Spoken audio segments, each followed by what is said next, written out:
Everyone. तो आज का जो हमारा टॉपिक है वो प्रिंसिपल ऑफ सुपरपोजिशन। तो प्रिंसिपल ऑफ सुपरपोजिशन बेसिकली होता क्या है, तो इसमें आपका देख लेते हैं। जैसे आपके सिस्टम में कुछ चार्जेस गिवन है, सिंपली समझते हैं। मान लेते हैं वो है Q1, Q2 एंड Q3। मान लेते हैं आपके सिस्टम में कुछ 3 चार्जेस गिवन है। अब इन 3 चार्जेस में से अगर किसी पे भी हमें कोई नेट फोर्स निकालना है, मान लेते हैं अगर Q2 है, इन तीनों चार्जेस में से अगर किसी पे भी आपका नेट फोर्स निकालेंगे तो कैसे निकालेंगे? Net force on charge 2। तो वो चार्ज नेट फोर्स हम निकालते हैं बाकी चार्जेस के द्वारा। जितना भी आपका फोर्स लग रहा है उस चार्ज पे, उसका वेक्टर सम करके। यानी कि अगर हम जब नेट फोर्स निकालेंगे चार्ज 2 पे, तो वो निकालेंगे वेक्टर सम करेंगे किसका? Force on charge 2 due to 1। कितना फोर्स लग रहा है 2 पे? 1 के द्वारा, plus force on charge 2 due to 3।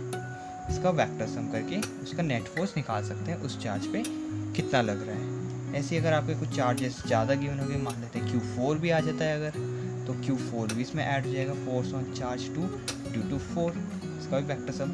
ऐसे अगर nth टर्म तक चलता रहेगा तो अप टू nth टर्म तक इसमें फोर्स ऐड हो जाएगा। इसी को बोलते हैं आपका प्रिंसिपल ऑफ सुपरपोजिशन। इसकी डेफिनेशन होते हैं, in a system of n charges the net force on any one charge is the vector sum of the forces due to all remaining charges on that charge। इसी को बोलते हैं आपको principal of superposition. आप चाहे तो copy कर सकते हैं। जो हमारा नेक्स्ट टॉपिक है वो है इलेक्ट्रिक फील्ड। इलेक्ट्रिक फील्ड समझते हैं, इलेक्ट्रिक फील्ड होती क्या है? एक ऐसा रीजन जहाँ पे आपका चार्ज एक फोर्स एक्सपीरियंस करता है। एग्जांपल लेते हैं, जैसे कि आपको कोई चार्ज है प्लस क्यू चार्ज है। यहीं पे मैंने एक टेस्ट चार्ज रख दिया कि मानते हैं Q0। ये एक टेस्ट चार्ज रख दिया Q0। तो इस चार्ज के द्वारा इस पर कोई फोर्स लगेगा? बिल्कुल लगेगा। इस पर लगेगा इस टाइप से फोर्स। ऐसे अगर मैं इस चार्ज Q0 को अगर यहाँ पे पुट कर दूँ तो अभी से फोर्स लगेगा? बिल्कुल लगेगा फोर्स। तो ये जो आपका फोर्स लग रहा है, ये क्यों लग रहा है? क्योंकि इस चार्ज के द्वारा यहाँ पे इसकी आउटर सरफेस पे एक फील्ड जनरेट हो गई है। इस फील्ड के द्वारा, अगर इस फील्ड के अंदर कोई भी आपका टेस्ट चार्ज आएगा, ये Q0 कैसा है? मेरा टेस्ट चार्ज है, टेस्ट चार्ज। Q0 है मेरा टेस्ट चार्ज। अगर इस प्लस Q के द्वारा जो फील्ड जनरेट हुई है उसके अंदर कोई भी चार्ज आएगा तो उस पर आपका फोर्स, वो चार्ज आपका एक फोर्स एक्सपीरियंस करेगा।